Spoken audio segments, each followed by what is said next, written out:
ராஜு, நமக்கு வர வேண்டிய மாமலம் எல்லாம் ஒரு வாரத்துக்கு முன்னாடியே வந்துட்டு இருக்க.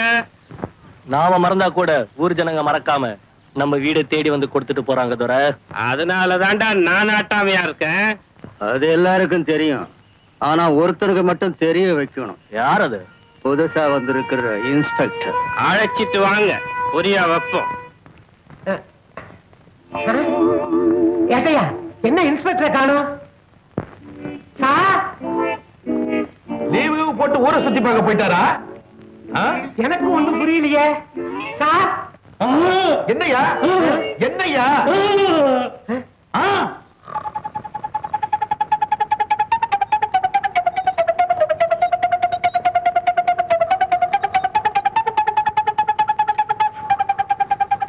சார் சார், ஐயா,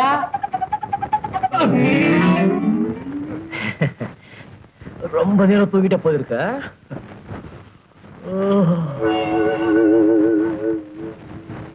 என்ன பார்வை?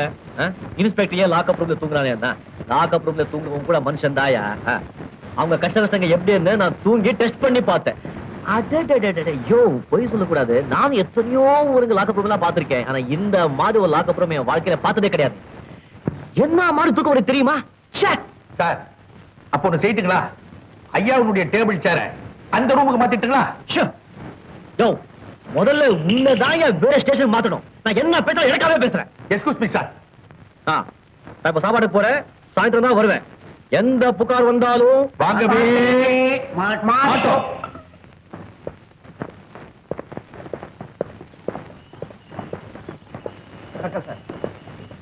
யாரியா நீங்க? என் பேர் ஜக்கு. என் பேர் ஜம்பு. என்ன விஷயம்? எங்க துரை உங்களோட பேசணும்னு பிரியப்படுறாரு. அதுக்கு உங்களுக்கு எப்ப சௌகரியப்படும்னு கேட்டுட்டு வர சொன்னார். துரையா? யாரியா? ஐயோ சார், ப்ளீஸ் இங்க வாங்க சார். ஒரு நிமிஷம் இப்படி வாங்களேன் சார். நாகப்ப இந்த ஊருக்கு பெரிய புள்ளி. இந்த போலீஸ் ஸ்டேஷனுக்கு எந்த இன்ஸ்பெக்டர் வந்தாலும் அவரை பார்க்காம இருந்ததே கிடையாது. ஆமா சார், அவரை நீங்க பார்த்து வைக்கிறது ரொம்ப நல்லது சார். ப்ளீஸ் போயிட்டு வாங்களேன். நவுந்துக்கிறேன். உனக்கு விவசாயம் கிடையாதுயா? நீங்க போங்க, நேரம் கிடைக்கும் போது நான் வர்றேன். என்ன இது செல்லுட் அடிக்காம போறாங்க? அவங்களுக்கு போல நாங்க அடிக்கிறோம் சார். Yes sir.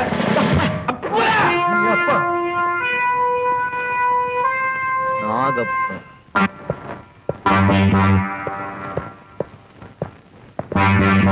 இன்ஸ்பெக்டர் வாங்க. சௌக்கியமா? முதல் சந்திப்பிலேயே முழு கையை கொடுக்க பழக்கம் எனக்கு இல்லை. ரொம்ப எச்சரிக்கையா இருப்பீங்க போல இருக்க. அது சரி, பின்னால நிக்கிற அந்த ரெண்டு பேரு யாரும் தெரிஞ்சுக்கலாமா? திரும்பியே பார்க்கல, பின்னாடி ஆள் நிக்கிறது எப்படி கண்டுபிடிச்சீங்க? என் தலையை சுத்தி கண்ணுன்னு போலீஸ் டிபார்ட்மெண்ட்ல சொல்லுவாங்க. அது தப்பு. என் எதிரில நிக்கிறவங்க கண் மூலமா தான் பின்னால என்ன நடக்கிறதுன்னு பாக்குற வழக்கம். போலீஸ் அதிகாரிகள்லயே நீங்க ரொம்ப அபூர்வமான ஆள். போலீஸ் டிபார்ட்மெண்ட்லயே அப்படிதான் சொல்லுவாங்க. ஆமா, இவங்க ரெண்டு பேர் யாரும் சொல்லவே இல்லையே.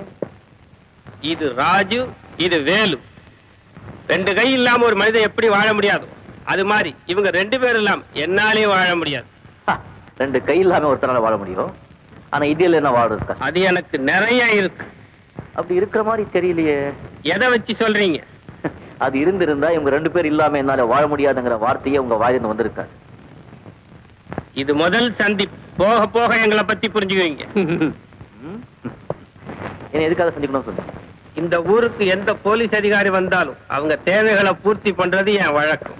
அதுக்கு பதிலா உங்க தேவைகளை அவங்க பூர்த்தி பண்ணணும், அப்படிதானே? மன்னிக்க இன்ஸ்பெக்டர், என் தேவைகள் எதுவாக இருந்தாலும் இந்த ஊர் ஜனங்க என் வீட்டு கதவை தட்டி தான் தருவாங்களே தவிர எவன் வீட்டு கதவையும் நான் தட்ட மாட்டேன். அப்போ என்கிட்ட என்ன எதிர்பார்க்கு? உங்க மனப்பூர்வமான நட்பை கொடுத்தா போதும். அது என்கிட்ட நிறைய இருக்கு. இப்ப என்ன கொடுக்கணும்னு நினைச்சீங்களோ அது சீக்கிரம் கொடுத்துருங்க. இன்ஸ்பெக்டர், நீங்க ரொம்ப புத்திசாலி.